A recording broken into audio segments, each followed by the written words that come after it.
সে আবার এই দ্বিতীয়বার চারটির মতো বাচ্চা দিয়েছে। তো বাচ্চাগুলো খুব সুন্দর এবং পুষ্টল হয়েছে। আসসালামু আলাইকুম, র্যাবিট কিপিং এর আরো একটি নতুন এপিসোডে স্বাগতম আপনাকে। তো বন্ধুরা, আশা করি সকলেই ভালো আছেন।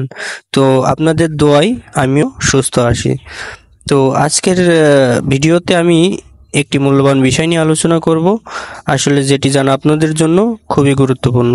তো বন্ধুরা, আসলে আমার প্রত্যেকটাই ভিডিও মূল্যবান থাকে, কারণ আমি খরগোশ পালন করি বেশ অনেক দিন যাবত। তো আমি নিজে ক্লিয়ার না হয়ে কোনো একটা ভিডিও তৈরি করি না। আর ভিডিও তৈরি করার মূল উদ্দেশ্য আমার যাতে করে আমার ভিডিও দ্বারা আপনারা উপকৃত হন। তো যারা খরগোশ খামারিভাবে পালন করেন তাদের হিসেবটা একটু আলাদা, যারা শখের বশে পালন করেন তাদের হিসেবটা আরও আলাদা। তো বন্ধুরা, আমি সাধারণত শখের বশেই 2টা খরগোশ কিনছিলাম। তো এখন আমার খরগোশ রানিং মেয়ে খরগোশই 5টা। তো এখন একটু খামার টাইপে হয়ে গেছে। তো এখান থেকে আমার ইনকাম হয়, আমি প্রতি মাসে সেল করি। ম্যাক্সিমাম আমি সেল করে দিই, আমি রাখি না খরগোশ। কারণ কি, এতগুলো খরগোশ রেখে তাদের খাবারটা জোগাড় করা আসলে খুব কষ্টের। তো যারা পালন করেন তারা অবশ্যই জানেন। তো আমি যেটা দেখাচ্ছি আজকে, যে আমার মেয়ে খরগোশ 2টা, মোট 3টা বাচ্চা দিবে।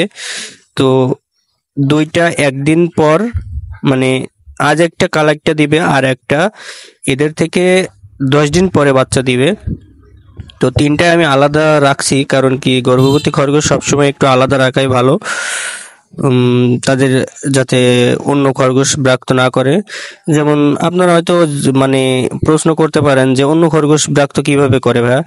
তো দেখেন, একটা মেয়ে খরগোশ যখন প্রেগনেন্ট থাকে এবং অন্য মেয়ে খরগোশ, অন্য আর কি যে কোনো একটা খরগোশ যদি প্রেগনেন্ট না থাকে, তো যখন সে হিটে আসে তখন কিন্তু সেই মেয়ে খরগোশটার উপরে উঠেই মানে বিট করার চেষ্টা করে। তো এই বিষয়টা দেখা যাচ্ছে যে তার যদি পেটে চাপ লাগে তাহলে কিন্তু সমস্যা হতে পারে। তাই গর্ভবতী খরগোশগুলো সবসময় আলাদা রাখার চেষ্টা করবেন। তো দেখেন, আমার এই 2টা মেয়ে খরগোশ তারা খেয়াল নিচ্ছে, বাসা তৈরি করতেছে। আমি মাটির হাঁড়ির ভিতরেই বাচ্চা করাই সাধারণত, মাটির গর্ত খুঁজতে দিই না। তো 2টা খরগোশ আসলে একটা হাঁড়ির ভিতরেই খেয়াল নিচ্ছে। ওইটা হয়তো বা তাদের 2জনেরই পছন্দ হয়েছে, কিন্তু ওখানে বাচ্চা দিবে একটাই। একটা যখন বাচ্চা দিবে তখন অন্যটা আর ওখানে বাচ্চা দিবে না। তো বন্ধুরা, চলুন, এই সাদাটা বাচ্চা দিয়েছে, তো বাচ্চাগুলো দেখা যাক কেমন হয়েছে।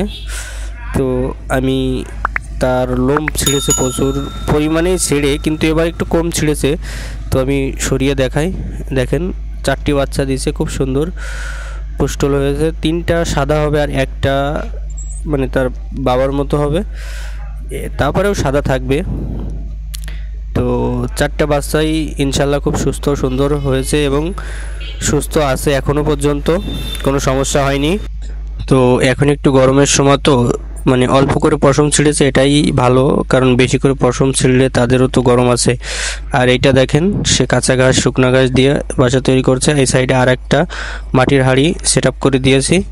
তো 3টা খরগোশই এখন এখানে আছে, মানে এটা আমি বাচ্চা দেওয়ার জন্য ঘরটা বানাইছি। তো এই ছিল আজকের ভিডিওতে বন্ধুরা, সকলেই ভালো থাকবেন।